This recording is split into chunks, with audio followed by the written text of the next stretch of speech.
華僑城最後幾套一線嘅湖景房，間間房都望住呢個長利湖㗎。賣完呢幾套呢就冇啦，有興趣嘅朋友呢就盡快過嚟睇下啦。手快就有，手慢就冇啦。Hello，大家好，而家係下晝嘅3點鐘，我哋而家呢就喺呢個肇慶新區華僑城西岸嘅門口嘅。大家可以睇到啦。西岸而家呢就入住嘅人都幾多㗎啦。兩邊除咗電單車停到滿之外呢，小車呢都係停到滿晒㗎啦。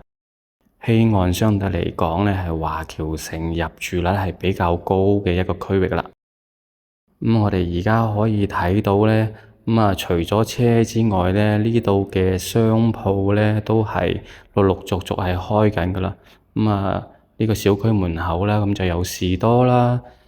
右手邊嗰邊呢，仲會有啲裝修公司咁嘅。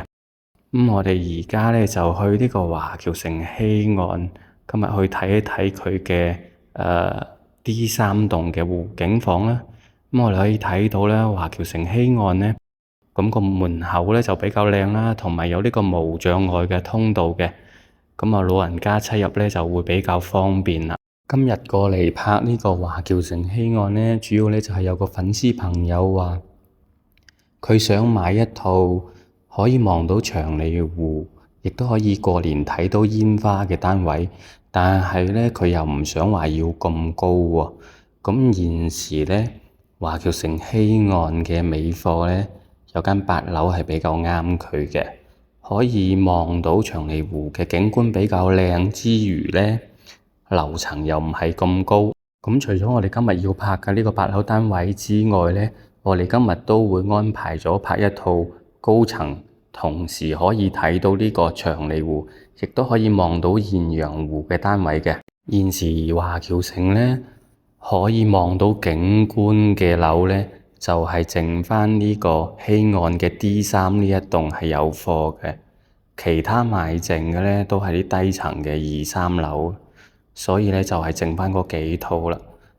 想話買華僑城景觀房嘅朋友咧，咁係要揸緊啲啦。其實我哋頭先一路入嚟都見到啦，其實西岸呢一邊咧，無論係呢個建築設計啦，同埋呢個小區園林啦，都係比華僑城其他嗰2期係靚好多嘅。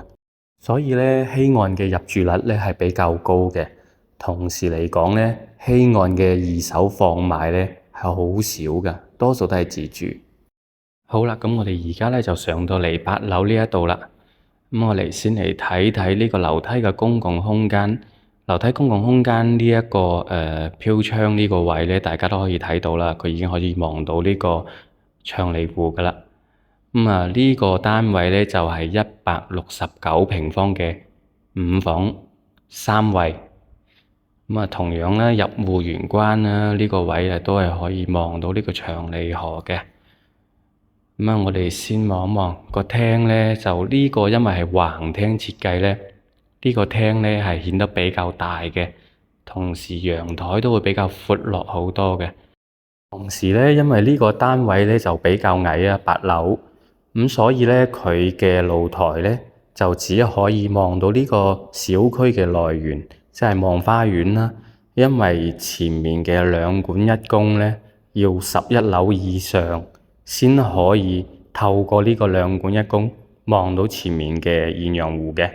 我哋睇睇呢個露台咧就係好大嘅。想話要露台可以睇到呢個艷陽湖嘅朋友咧，就等陣睇我哋再去拍嗰個18樓嘅單位。我哋先嚟睇睇呢一個單位嘅陽光房先。呢個房咧嗱，窗口直出咧就可以望到呢個長利湖嘅。過年睇煙花可以望得到噶啦。呢度咧就總共就5房3衛，一個大橫廳啊。有2個主套啦，一個公用衛生間嘅。呢個戶型咧就總共有3個房咧可以望到呢個長利湖嘅。3個房嘅大細都係差唔多噶，其中有一個係主套房嚟嘅。我哋喺呢個房行過去就係啦。呢間屋嘅總價咧就係109萬嘅。如果大家睇啱咗咧，價錢我再幫大家同發展商爭取下。我哋而家睇緊呢個咧就係公用衛生間，公用衛生間嘅窗口望出去咧，都係望到呢個長利河嘅。景觀都係好靚仔嘅。呢個柵欄咧，唔鍾意嘅朋友咧，到時可以拆佢㗎吓。咁我哋再嚟睇睇下一個房。我哋而家右手邊呢一個房咧，就係連住呢個露台嘅。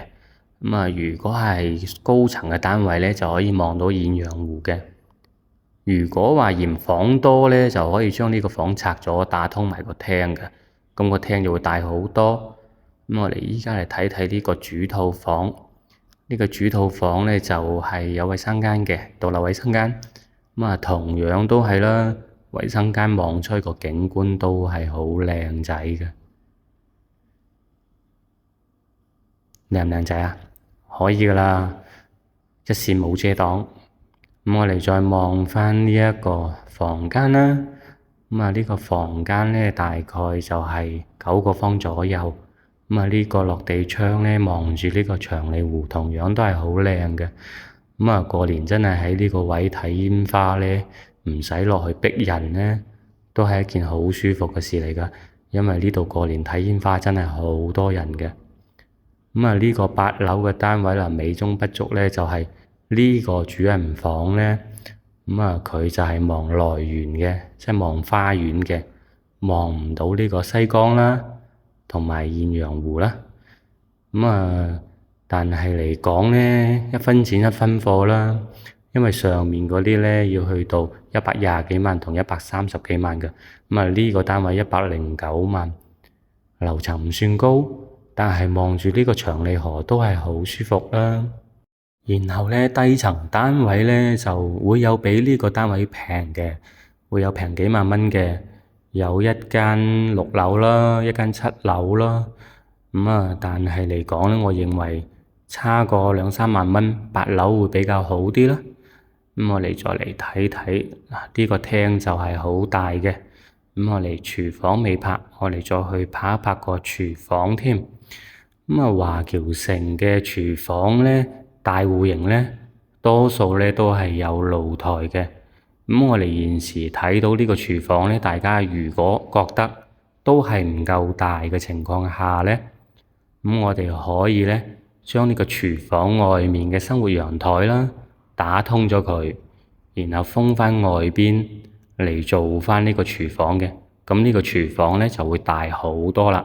咁如果話對呢個廚房嘅大細啊冇呢個好大嘅要求嘅情況下咧，呢個廚房其實空間夠用噶啦。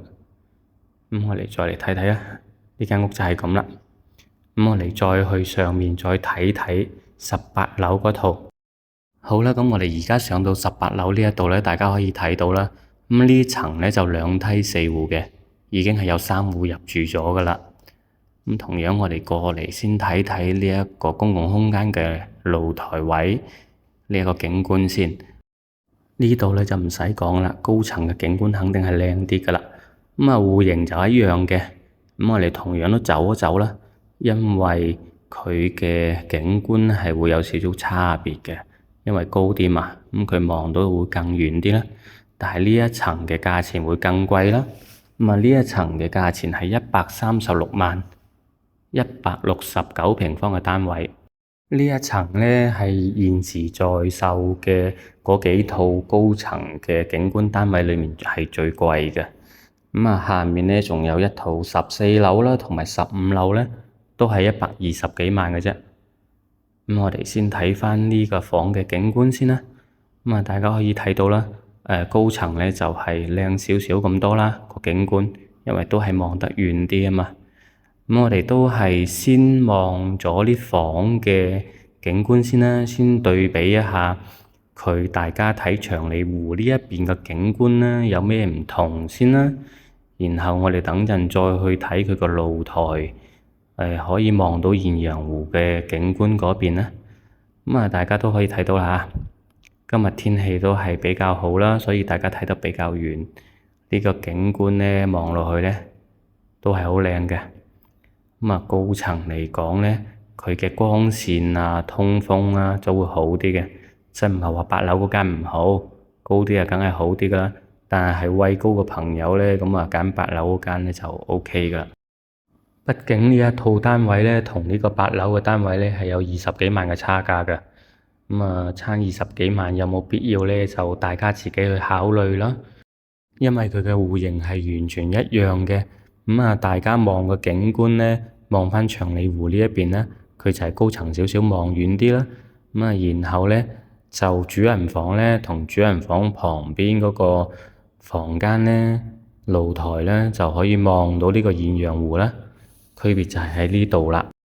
好啦，咁我哋睇完呢3個同8樓一樣景觀朝向嘅房啦，咁我哋再嚟睇睇呢一個18樓同8樓唔一樣嘅地方啦。咁佢唔一樣嘅地方咧，就係呢一個主人房嘅景觀啦。咁啊，呢一個主人房嘅景觀係可以望到艷陽湖同埋西江嘅。咁我哋鏡頭咧就顯得比較細啦。但係現場睇咧，就會望到好闊嘅湖景同江景嘅，因為拍攝設備始終都有限下。咁呢個房咧就望艷陽湖啦。咁呢個衞生間就望返呢個長利湖啦，雙景觀，咁就會完美啲啦。我哋再去睇睇主人房旁邊嗰個房啦。其實咁樣對比咧，呢一套18樓咧就真係比8樓嗰套咧景觀全面少少嘅。如果話嫌呢套18樓貴咧，就可以揀14樓或者15樓嘅。如果到時你過嚟睇仲有嘅話，好啦，咁我哋而家可以睇到啦，呢個房出嚟咧就係露台啦，露台就可以望到艷陽湖啦，同埋呢個西江嘅。咁啊，我哋同樣睇到呢個露台咧一樣戶型嘅啫，都係好大嘅。嗱，好啦，我哋呢個18樓嘅戶型咧，就睇埋個廚房咧，就睇晒㗎啦。咁啊，廚房同樣啦，都係一樣嘅。呢個廚房其實夠大㗎啦，我個人認為啦。但係有啲客戶咧就要分呢個中西餐廚啦，就唔係好夠用啦。咁啊，同樣啦，如果唔夠用嘅話，就打出呢個小露台，打通佢啦，咁啊呢個空間就會大好多啦。好啦，咁我哋今期嘅華僑城高層景觀房咧就睇到呢度啦。咁喺呢度咧都係啦，多謝粉絲咁耐以嚟嘅點讚同埋支持啦。咁啊，同埋都係有肇慶新區房產方面嘅問題嘅朋友咧，都可以加我呢個視頻右上角嘅微信啦，或者直接撥打我呢個國內嘅電話聯繫我㗎。肇慶大房哥，專業買好房，我哋下期見。